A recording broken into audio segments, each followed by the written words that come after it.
اقامت کون دیتا ہے؟ نمازیں کون پڑھاتا ہے؟ بچے کون پڑھاتا ہے؟ غسل کون دیتا ہے؟ کفن کون بناتا ہے؟ قبر میں اتارنے کا طریقہ کون دیتا ہے؟ بقرہ کا آخر میں پہلا رکوع کون سناتا ہے؟ مولوی نا بھائی، سب کچھ مولوی کرتا ہے نا، تو اسی مولوی کی 5,000 10,000 تنخواہ ہوتی ہے اور الٹا باتیں نہیں سناتے ہیں. 2 منٹ بیچارہ لیٹ آ جائے اس کی خیر نہیں ہے. ایسا نہ کیا کریں، علماء کی عزت کریں. یاد رکھیں، ایک صحابی نے پوچھا آپ سے یا رسول اللہ قیامت کی نشانی کیا ہے؟ آپ صلی اللہ علیہ وسلم نے فرمایا جب علم اٹھ جائے گا. علم اٹھ جائے گا. صحابہ نے کہا یا رسول اللہ علم کیسے اٹھے گا؟ قرآن تو تا قیامت رہے گا، پھر علم کیسے اٹھے گا؟ کہا جب قرآن کے حفاظ ہوں گے، قراء ہوں گے، علماء ہوں گے، جن کے سینوں میں علم کی روشنائیاں ہوں گی، ان کو لوگ تباہ کر دیں گے، ختم کر دیں گے، تب قیامت آ جائے گی. وہی ہونا تو خدا را علماء کی مدد کرتے ہیں. ناراض نہیں ہونا، باقی آپ کے محلے کے معاملے میں کچھ بھی کریں.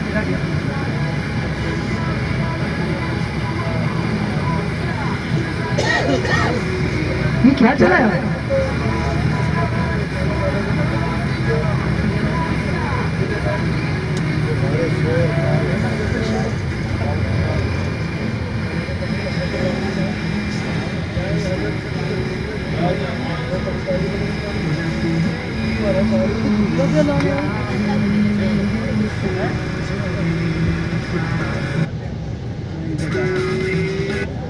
یا محمد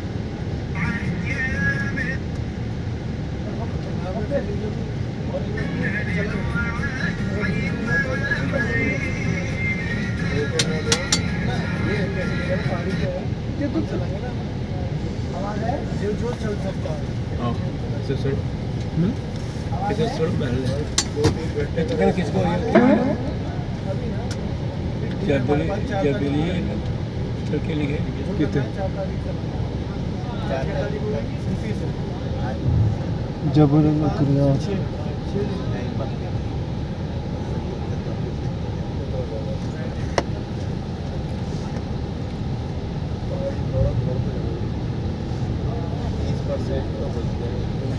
آگے ہے مسجد جن،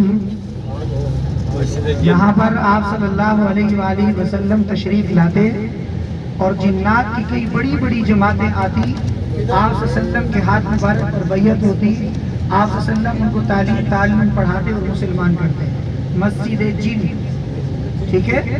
اور یہ جو حاجی کہتے ہیں نا وادی جن، وادی جن یہاں یہ نہیں ہے بھائی، یہاں صرف مسجد جن ہے. وادی جن مدینہ منورہ میں ہے، مکے میں نہیں ہے، ٹھیک ہے. آگے ہے مسجد شجر. جب مشرکین مکہ نے دعویٰ کیا کہ تم اگر نبی ہو تو معجزہ دکھاؤ، آپ صلی اللہ علیہ وسلم نے کھجور کے درخت کو اشارہ کیا، کھجور کا درخت چل کر آیا، آپ صلی اللہ علیہ وسلم نے کلمہ پڑھایا، مشرکین مکہ نے دیکھ کر کلمہ پڑھا. پھر آپ صلی اللہ علیہ وسلم نے اشارہ کیا تو کھجور کا درخت اپنی جگہ پر چلا گیا. ٹھیک ہے. آگے مسجد فتح. جب بیت اللہ حضرت عمر نے آزاد کروایا تھا تو آپ صلی اللہ علیہ وسلم تشریف لے گئے اور مکہ والوں کو اعلان کیا، مکہ والوں مبارک ہو، بیت اللہ آزاد ہو چکا ہے.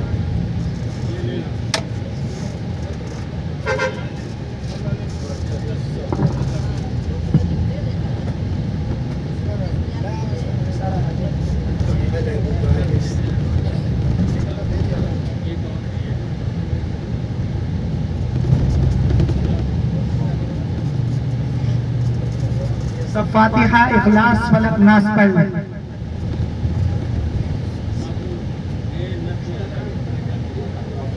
آپ کے سیدھے ہاتھ پر جنت المعلی. السلام علیکم یا اہل القبور. پڑھیں السلام علیکم یا اہل القبور. اللہ ہمیں جگہ نصیب فرمائے. بہت پیارے مقدس لوگ ہیں بھائیو.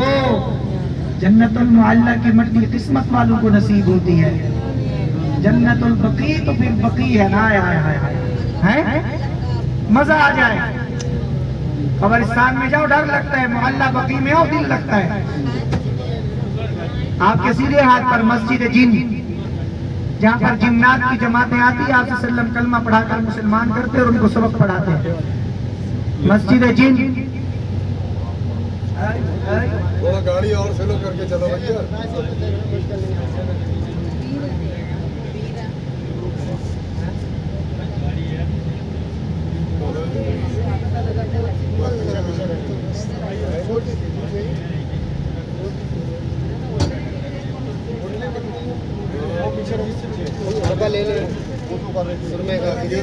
آپ کے سیدھے ہاتھ پر مسجد شجر، آپ کے سیدھے ہاتھ پر مسجد شجر بھی دیکھ لیجئے، اور آپ کے الٹے ہاتھ پر مسجد فتح، سیدھے ہاتھ پر مسجد فتح۔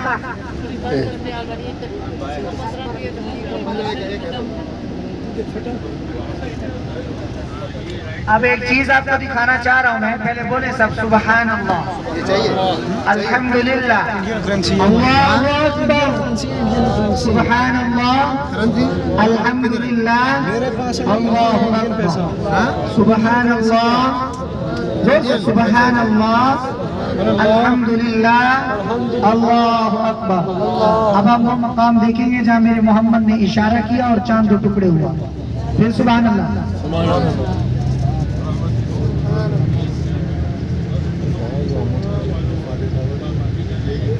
جس کا نام ہے جبل ابو قبیس، جبل ابو قبیس، یہاں آپ صلی اللہ علیہ وسلم تشریف لائے اور چاند کو اشارہ کیا اور چاند کو ٹکڑے ہوا۔ آپ کے الٹے ہاتھ پر گاڑی ٹرن کرے گی، سیدھے ہاتھ پر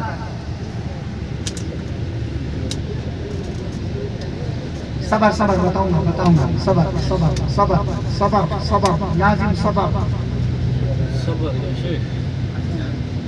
ان اللہ مع الصابرین، صبر کا پھل میٹھا ہے، صبر صبر۔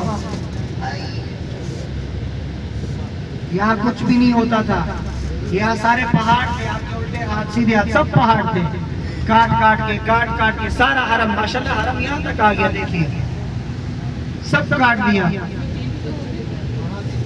سب کچھ ہے۔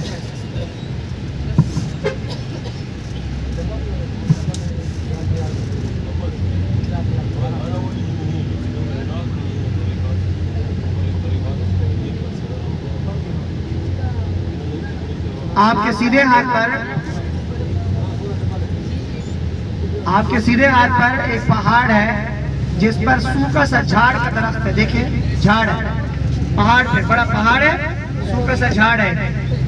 یہ جبل ابو قبیس ہے جہاں آپ صلی اللہ علیہ وسلم تشریف لائے اور آپ صلی اللہ علیہ وسلم نے چاند کو اشارہ کیا اور چاند کو ٹکڑے کیے۔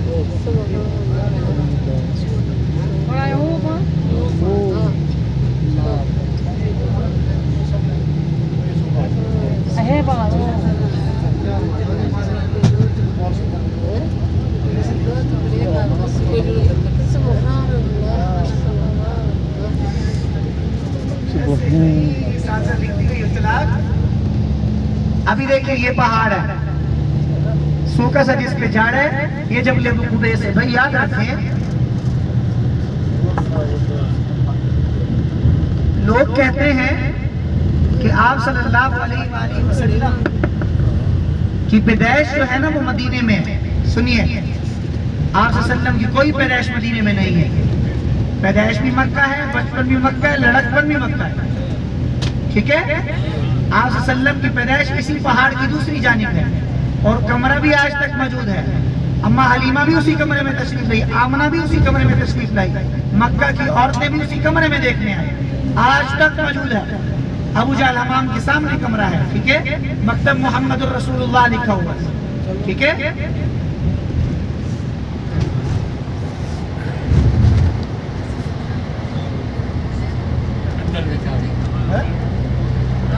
ابھی ہم ہوٹل کی طرف روانہ ہیں، تمام حضرات سب سے پہلے کھانا کھائیں گے جا کر۔ ٹائم کیا ہوگا؟ 12 کھانے کو تقریباً ٹائم ہے، ابھی ہمارے پہنچنے تک تقریباً لگ جائے گا۔ سب لوگ کھانے کے ٹائم پر پہنچیں گے، وہاں کھانا ریڈی جیسے ہوگا تو سب لوگ کھانے کے لیے نیچے آ جائیں گے، ٹھیک ہے۔ باقی کہا سنا اور تکلف، باتی لہجہ، تمام حضرات سے معذرت، یہ کرنا پڑتا ہے، اگر ہم نہ کریں نا تو حجاج کرام مانتے ہی نہیں ہیں، ٹھیک ہے۔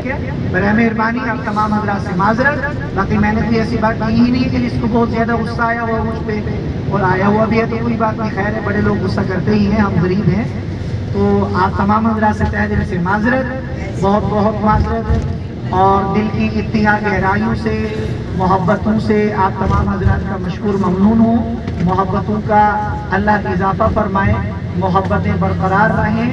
اللہ تبارک و تعالیٰ آپ تمام حضرات کا عمرہ قبول فرمائے. کسی بات پر بھی یہاں توجہ نہ دیں, بس اپنے عمرے اور اپنی عبادت پر فوکس کریں. ٹھیک ہے, یاد رکھیں اگر یہاں آ کر بھی ہم نہیں ٹھیک ہوئے, اگر یہاں آ کر بھی ہم گناہوں سے نہ دھلے, پھر کہاں دھلیں گے؟ پھر کب صاف ہوں گے دل ہمارے؟ کوشش کریں اللہ کو راضی کر کے جائیں, کوشش کریں اللہ کو راضی کر کے جائیں, اپنے دلوں کو صاف کر کے جائیں. کوشش کریں اپنے بہن بھائیوں میں, رشتہ داروں میں جو نفرتیں ہیں دور کر کے جائیں. اتفاق, محبت, امن کا سبق اور درس لے کر جائیں. یار وہ تو دیکھو نا کہ محبت کا ثبوت کہ سمیہ کے ٹکڑے کیے گئے مکہ کی گلیوں میں ہیں. سمیہ کو کہا گیا چھوڑو اللہ کے دین کو, کہتی ہے. حضرت خبیب رضی اللہ تعالیٰ عنہ کو دیکھیے, 9 اونٹوں کو بلایا گیا, 9 اونٹوں کی رسیوں کے ساتھ باندھ کر میدان میں جگہ جگہ بھگایا کرا. اللہ اکبر. کیا بتائیں حضرت خبیب کا جسم بچا ہوگا؟ پھر بھی آہت آہت کرتے رہے. اس کو محبت کہتے ہیں, اس کو محبت نہیں کہتے. اگر بہن نے رشتہ نہیں دیا تو قتل, ختم. مرتے دم تک تیرا منہ نہیں دیکھوں گی, مرتے دم تک تیرے جنازے میں نہیں آؤں گا. اگر بھائی نے بیٹی نہیں دی, رشتہ نہیں دیا, تو بس یہ ہو گیا وہ ہو گیا. اب زمین کا مسئلہ آیا, ایک ٹکڑے کے پیچھے بہن بھائی بھول جاتے ہیں اپنے آپ کو. خدا رہا ایسا نہ کیا کریں, اپنے بہنوں سے محبت کیا کریں. بہنوں سے گزارش, اپنے بھائیوں سے محبت کیا کریں. بہن وہ محبوب رشتہ ہے, یاد رکھیے بہن وہ عظیم رشتہ ہے. واللہ جب میں تذکرہ کرتا ہوں رونا آتا ہے. اگر بھائی کو سوئی چبھے تو بہن کا کلیجہ منہ کو آتا ہے, اور بہن مرتی مر جائے, بھائی کہتے ہیں آج نہیں پھر کل چلا جاؤں گا, کل نہیں پھر پرسوں چلا جاؤں گا, یا ترسوں نہیں پھر اس دن چلا جاؤں گا. خدا را ایسا نہ کیا کریں, ایسا نہ کیا کریں. اور یہ تب تک ہوتا ہے جب تک ماں باپ زندہ نہ ہو. جب تک ماں باپ زندہ ہوتے ہیں تو بہن بھائی آپس میں مل کر رہتے ہیں, اتفاق, محبت, امن ہوتی ہے. کیوں؟ کیونکہ سر پر سایہ ہوتا ہے اور سمجھانے والے ہوتے ہیں. جب ماں باپ چلے جائیں, اس دنیا سے رخصت ہو جائیں, پھر یاد رکھیں نہ کوئی سمجھانے والا ہوتا ہے, نہ کوئی منانے والا ہوتا ہے, نہ کوئی بتانے والا ہوتا ہے, نہ کوئی محبت کا درس دینے والا ہوتا ہے. بس ہر کوئی کہتا ہے یار لڑنے دو, یار مرنے دو, یار جھگڑنے دو, یار دفع کرو, یار آپس کے لوگ ہیں, یار مرنے دیجئے. تو خدا را ایسا نہ کیے, ایسا نہ کریں. ماں باپ زندہ ہیں, ان کی عزت احترام کر کے ان کی مانیے, جیسے وہ کہتے ہیں کریے. اگرچہ وہ زندہ نہیں ہے تو اپنی بڑی بہن, اپنے بڑے بھائی کو ترجیح دیجئے. وہ گھر کے مالک ہیں. کہتے ہیں کہ جب تمہیں ماں باپ کی یاد آئے اور وہ نہ ہو یہاں پر, تو اپنی بڑی بہن سے جا کر ملو, اس کے چہرے میں تمہیں ماں کا چہرہ نظر آئے گا. اگر باپ نہیں ہے تو بڑے بھائی سے جا کر ملو, تمہیں باپ کا چہرہ نظر آئے گا. لیکن خدا را اللہ معاف کرے, آج کل ہم میں سے کسی بھی مسلمان میں چیز نہیں ہے نہیں. کیوں؟ کیونکہ ہم پیسے میں لگ چکے ہیں, ہم لالچ میں آ چکے ہیں, ہم دین کو بھول رہے ہیں, ڈگریوں میں لگے ہیں. خدا را دنیا بھی سیکھیں, دین بھی سیکھیں. محمد رسول اللہ کا دین ایسے نہیں آیا, قربانیوں سے آیا ہے, محنتوں سے آیا ہے.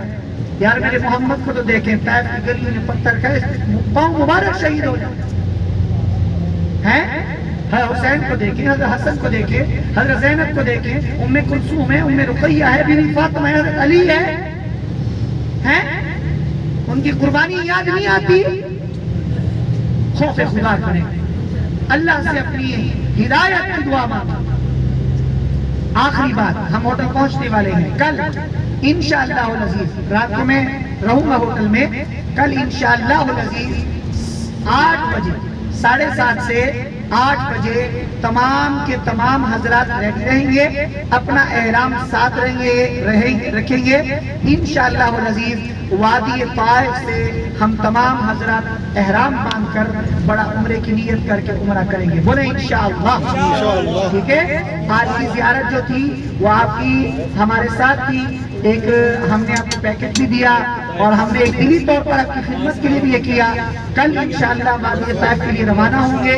میں نے کل کچھ رات کو کمروں میں بول بھی دیا تھا سب کو, اور آج بھی انشاءاللہ بول رہا ہوں. تمام کے تمام حضرات برائے مہربانی رات کو میں آؤں گا, اپنے نام نوٹ کروائیں گے.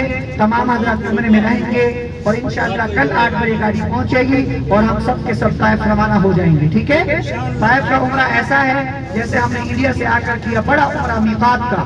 جب آپ صلی اللہ علیہ وسلم طائف پہنچے، طائف والوں نے ظلم اور تشدد کیا، میرے محمد کریم واپس آئے اور میقات منازل سے احرام باندھا اور آ کر حرم شریف میں عمرہ ادا کیا. ٹھیک ہے؟ انشاءاللہ سب بولے انشاءاللہ. جس کے روم میں جتنے لوگ ہیں یا بوفے پر نام لکھوا دیں کھانے کی جگہ پر، یا رات میں آؤں گا انشاءاللہ. ابھی تھکاوٹ ہے انشاءاللہ اور جا کے آرام کرنا ہے، یا رات میں آؤں گا سب نام لکھوائیں گے. صبح انشاءاللہ ہم طائف روانہ ہوں گے. اللہ آپ کا حامی و ناصر ہو، اللہ آپ تمام حضرات کا مددگار ہو. اللہ تبارک و تعالی سفر قبول فرمائے. اللہ ہمیں بار بار اس سفر پر ہمیں حاضری میں دینے کی توفیق فرمائے. اللہ بیت اللہ کی زیارتیں مقبول فرمائے. اللہ صفا مروہ کی دوڑیں قبول فرمائے. اللہ زمزم کے کاسے قبول فرمائے. اللہ جلد از جلد مدینے کا چہرہ دکھائے. اللہ گنبد خضرا کا سایہ نصیب فرمائے. اللہ پاک روز قیامت آپ صلی اللہ علیہ وسلم کے ہاتھ کا حوض کوثر نصیب فرمائے. اللہ جہنم کی تپش سے محفوظ فرمائے. اللہ جہنم کی آگ سے محفوظ فرمائے. آپ تمام حضرات سے ریکویسٹ، آخری درخواست، مؤدبانہ گزارش، فلسطین کے لیے دعائیں، غزہ کے لیے دعائیں، یار حماس کے لیے دعائیں. ایک بچے کی ویڈیو دیکھ رہا تھا، واللہ رونے آیا اور وہ بچے کو ٹانکے لگا رہا تھا اس کی پنڈلی پر ڈاکٹر، اور اس سے پوچھا گیا تمہیں درد نہیں ہو رہا، تم رو نہیں رہے؟ بچہ کہتا ہے وَاذْكُرْ فِي الْكِتَابِ مَرْيَمَ. کیا کہتا ہے؟ وَاذْكُرْ فِي الْكِتَابِ مَرْيَمَ. کیا مریم سے زیادہ مجھ پر ظلم ہو رہا ہے کہ میں رونے لگ جاؤں؟ اتنا حوصلہ. پھر قربان جو ان کے ماں باپ پر. کل ایک بچی کی لاش ملی، تقریباً 3 سے 4 مہینے کی بچی، اور تقریباً 10 دن سے وہ ملبے کے نیچے تھی. اللہ کی مدد بھی یوں ہوتی ہے، 10 دن بعد ملبے سے نکالی گئی، پتہ چلا تھا بچی کو کچھ ہوا ہی نہیں، زندہ سلامت ہنس رہی تھی. اللہ کی یوں مدد ہوتی ہے. خدارا دیکھیں آج ان کے ساتھ ہو رہا ہے، ہو سکتا ہے کل ہمارے ساتھ ہو جائے. جیسے آج ہم ہنس رہے ہیں ان کو دیکھ کے، کل وہ بھی بیٹھ کے ہنسیں گے. ایسا ہے نہیں ہے؟ ہم کچھ نہیں کر سکتے، میں مانتا ہوں، میں بھی کچھ نہیں کر سکتا، آپ بھی کچھ نہیں کر سکتے، لیکن یار اتنا تو کر سکتے نا، ہم ان کے لیے دعا مانگیں. یا نہیں کر سکتے؟ کر سکتے ہیں نا. دعا مانگیں گے، رو کر مانگیں گے. دوسری دعا، ہماری بہن، ہماری ماں ڈاکٹر عافیہ صدیقی جانتے ہیں؟ ڈاکٹر عافیہ صدیقی کو جانتے ہیں؟ جی جانتے ہیں؟ ڈاکٹر عافیہ صدیقی وہ ہے جو پاکستان کی ایک شہزادی اور نوجوان بچی تھی، جس کو ہمارے اس کا کیا نام تھا، پرویز مشرف نے امریکہ کو بیچا تھا، اور امریکہ نے اس کو اغوا کیا. 80 سال کی قید سنائی تھی. کتنا؟ 80. نوجوان لڑکی تھی جس کے بارے ہمارے مائناز ڈاکٹر عبدالقدیر خان شہید رحمت اللہ علیہ نے فرمایا کہ عافیہ وہ لڑکی ہے اگر یہ کھڑی ہو جائے تو اپنے قدموں پر کھڑی ہو کر ایک ملک بنا سکتی ہے. عافیہ وہ تھی، اور ایک قرآن کی عظمت کی خاطر مدارس کے ساتھ تعاون کرتی تھی. اس کو اغوا کیا، آج تک اس کو کوئی پتہ نہیں ہے. دونوں آنکھیں بیچاری کی کھو چکی ہیں، آنکھوں کے نیچے ایک ایک انچ کے کھڈے پڑ چکے رو رو کر. اور ایک وہاں پر چوکیدار سے پوچھا گیا، کہنے لگا خدارا عافیہ کو لے جاؤ، جب اس کو مارا جاتا ہے تو جیل کی کونے کونے میں چیخیں اور آوازیں ہوتی ہیں. نوجوان 25 سال عمر کی 26 سال، آج اس کی عمر تقریباً 40 سے 45 سال ہو چکی، بوڑھی ہو چکی. اس کے لیے دعائیں مانگنی ہے. ہم ہوٹل پہنچ چکے ہیں، اپنے روم میں جائیں گے، سامان رکھیں گے، واپس کھانے کے لیے تشریف لائیں گے. میں بھی وہی موجود ہوں. جزاک اللہ خیرا. السلام علیکم ورحمۃ اللہ وبرکاتہ.